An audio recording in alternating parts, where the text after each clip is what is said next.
Krishna, one must deliver himself with the help of his mind and not degrade himself. The mind is the friend of the conditioned soul and his enemy as well. For him who has conquered the mind is the best of friends. But for one who has failed to do so, his mind will remain the greatest enemy. That's from the Bhagavad Gita, words of Krishna. He had a very similar birth, ironically, but different to Christianity. What was different is that he was foreordained to be born of Devaki, who is our second master. But the brother of Devaki was so jealous of this that she killed the first 7 children that she had before Krishna was born, and they had to go to great measures to secure Krishna when he was born and whittle him off to someone else who was going to raise him as her son in order to protect him from being murdered also. So Devaki, she was imprisoned most of her life by her own brother for this very reason, because there was the prophecy that of her would come Krishna. Similarly to Christianity, despite all odds, it still happened. The texts about the life of Krishna, the Srimad Bhagavatam and the Bhagavad Gita, which is part of the Srimad Bhagavatam, where it was the play of life. So Krishna really enjoyed embodiment. He reveled in playing the flute and frolicking around the fields and playing with his friends. So there was playfulness. It's unfortunate that some of that has been lost in Christianity, but when you experience Christ in the Spirit, that is also present with him and with most of the masters, depending on what you are seeing them for, because sometimes they're very serious, but there is that playfulness that is present within part of the whole spiritual life. A.C. Bhaktivedanta Swami Prabhupada, from the Srimad Bhagavatam, Devaki, the mother of Krishna, offered her prayers. She said, "My dear Lord, your eternal forms and millions of similar incarnations emanating from Vishnu are described in the Vedic literature as original. Such eternal forms are ever cognizant and full of bliss. They are situated in transcendental goodness and are always engaged in different pastimes. You are not limited to a particular form only. All such transcendental eternal forms are self-sufficient. I can understand that you are supreme."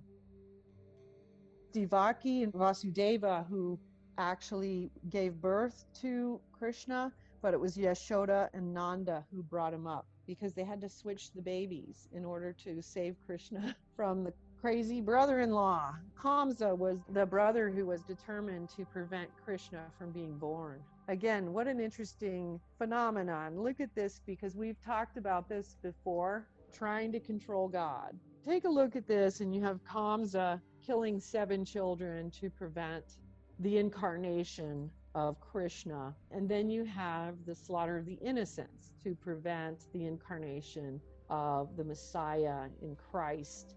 And you've seen this in many eras of time. So you see that this is one of the means and ways in which evil does utilize to try to control God. In the accounts at the time of Krishna's birth, it says, "There were auspicious stars visible in the sky, and on that surface in all towns and villages and pasturing grounds, and within the minds of everyone there were signs of good fortune. The rivers were flowing full of waters, and lakes were beautifully decorated with lotus flowers. The forests were full with beautiful birds and peacocks. Just on the point of Krishna's appearance, automatically their minds became full of joy, because they could hear transcendental vibrations in the sky, proclaiming the appearance of the Supreme Personality of Godhead." But then when we go on to Babaji, one of the things he would say was, "Love is the undisturbed balance that binds this universe together." Just one little thing he says here. There is so much more in this sentence, because it is reflected in the tachyon fields when you travel through them, that love is the undisturbed balance that binds this universe together. It is impossible to adequately express what the word, because the word love is not adequate for what that actually means in terms of vibration, energy, and field of being. There is so much more in what those words say than meets the eye. That's a good point to meditate upon. And so he continued by saying, even in the world, the yogi who faithfully discharges his responsibilities without personal motive or attachment treads the sure path of enlightenment. And then he had a companion by the name of Mataji.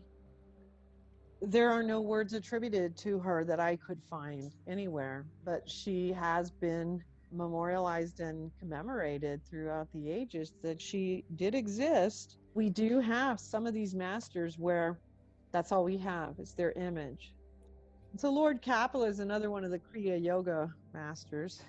One of the things that he would say, the stage in which the consciousness of the living entity is attracted by the three modes of material nature is called conditional life. But when that same consciousness is attached to the Supreme Personality of Godhead, one is situated in the consciousness of liberation. That's from the teachings of Lord Kapila, translated by A.C. Bhaktivedanta Swami Prabhupada.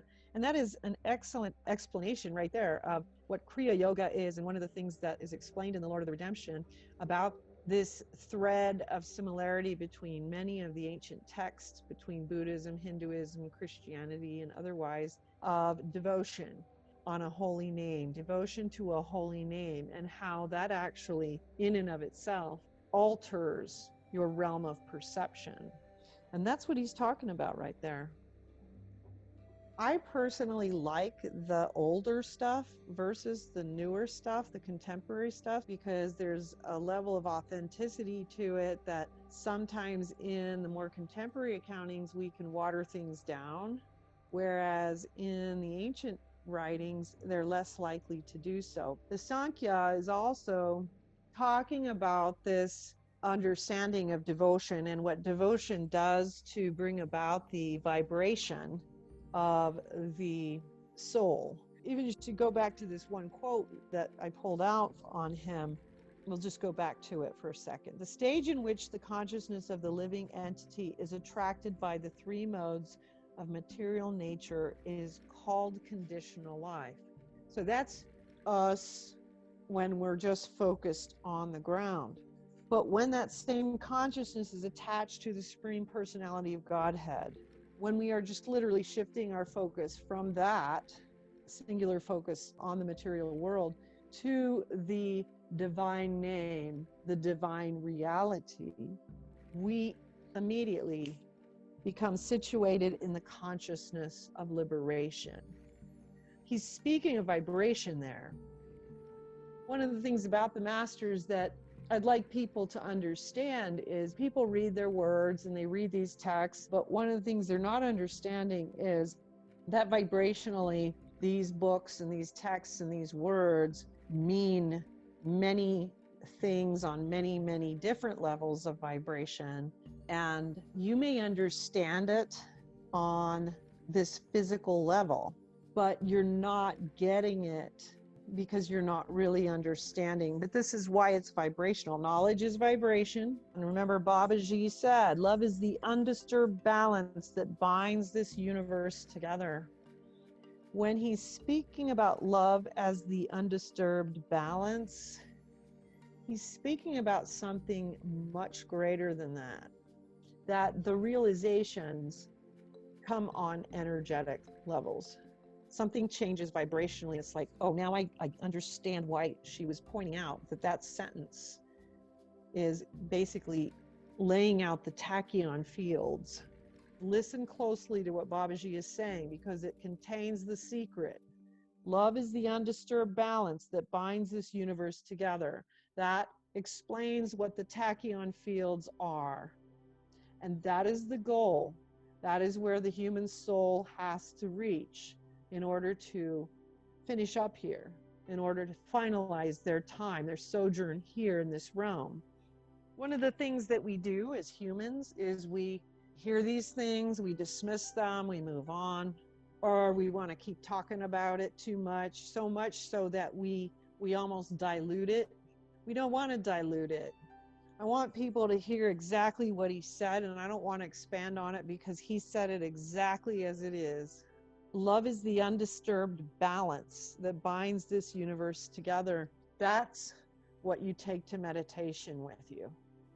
You let the Holy Spirit reveal that to you. Babaji might reveal it to you because he does help souls. He's come to help me a few times throughout the years, and the masters do this. They come back and assist. We want to just be careful with it. You don't want to add too much to what they say because they know what they're doing. Sometimes we don't understand it until years later. And ironically, here, Prahlada Maharaja, another practitioner of Kriya Yoga, says this very well, exactly what we're talking about. He says, through practices, one cannot behold God. He can be seen through inner longing. The next two mystics are Sriramakrishna and then his wife, Sri Sharada Devi, who is often called the Holy Mother. She was the wife of Sriramakrishna. In the 1800s, the late 1800s, Sriramakrishna was a great mystic, and his wife was considered a great mystic and sage as well. Sriramakrishna would say, as long as you live outside the house of Maya, as long as there exists the cloud of Maya, you do not see the effect of the sun of knowledge. What he's trying to get us to understand is, as long as we are here on the ground, viewing things from physical reality, we cannot see eternal reality. We just simply cannot. It's not possible. And Sri Sharada Devi, the master is always with you. You have many more things to accomplish for the welfare of the world. So we always remember the master is always with us, but we must not lose ourselves to the point where we forget that we are to be at work in the fields of the Lord as well.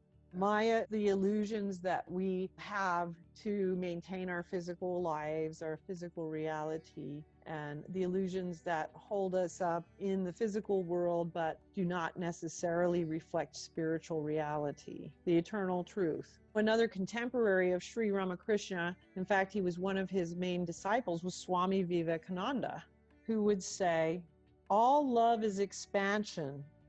All selfishness is contraction. Love is therefore the only law of life. He who loves lives. He who is selfish is dying. Therefore, love for love's sake. Because it is the only law of life, just as you breathe to live. Simple, but yet there's a great amount of profundity in it. Because again, we're talking what Babaji said just a few minutes ago. Now he's bringing it to this level of understanding that if we are to ever encapsulate what love actually is as energy, as field, as God, we have to view love and the act of loving as we do breathing. It has to become that natural. He also said, all power is within you. You can do anything and everything. Believe in that. Do not believe that you are weak. Do not believe that you are half crazy lunatics, as most of us do nowadays. You can do anything and everything without even the guidance of anyone. Stand up and express the divinity within you. Those who do become awake are often ostracized just a little bit for being a little bit different than the rest. And it's a call to courage, that's what we're here to do. Just do it. Another great mystic is Gandhi. He was also a political leader, as everyone knows, and liberator of India in peaceful, nonviolent ways. One of the things that he said, I think, really coincide well with what we're talking about with the words of these other masters. An eye for an eye only ends up making the whole world blind. Happiness is when what you think, what you say, and what you do are in harmony. Very well stated. Happiness is when what you think, what you say, and what you do are in harmony. That's called the path of purification in a nutshell. Gandhi also said, where there is love, there is life. And again, another excellent summarization of vibration and field. There's a lot within the words of the masters I'd like people to listen to as vibration and field, because that's where it's going to have the impact. And look into their eyes, sit at their feet. Our next master is Swami Sri Yukteswar, who was Paramahamsa Yogananda's master. He said a few things, so I'm just going to have some fun with him. He said, everything in the future will improve if you're making a spiritual effort now. One of the mistakes many of us make is we forget that no matter what's going on, we have to be putting forth that daily effort for that improvement. He says, forget the past. He says, attachment is blinding. It lends an imaginary halo of attractiveness to the object of desire. Remember that finding God will mean the funeral of all sorrows. Remember that finding God will mean the funeral of all sorrows. And he also spoke, because he also was a great ascetic. He said, a beggar cannot renounce wealth. But speaking of him, Paramahamsa Yogananda, one of his best known disciples, I put down quite a few things with him just because I've seen him a lot in my out-of-body experiences over the years, and I'm a big fan. I really love him a lot. A lot of what he says is really, really important to all of us. And this again, right here, truth is no theory, no speculative system of philosophy. Truth is exact correspondence with reality with a capital R. That's what we call energetic knowledge, the eternal truth.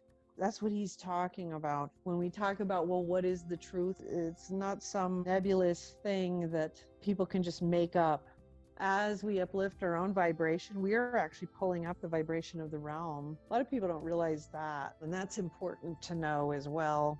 So one of the things that Paramahamsa Yogananda said about samadhi I liked, samadhi but extends my conscious realm beyond limits of the mortal frame to farthest boundary of eternity, where I, the cosmic sea, watch the little ego floating in me. Thought is inexhaustible. Since the world began, thoughts in unimaginable numbers have passed through the ether. One could not begin to count them. But he also spoke in response to what his own master said, the season of failure is the best time for sowing the seeds of success. And the next master is actually one of Paramahamsa Yogananda's favorite disciples, Sri Yanamata.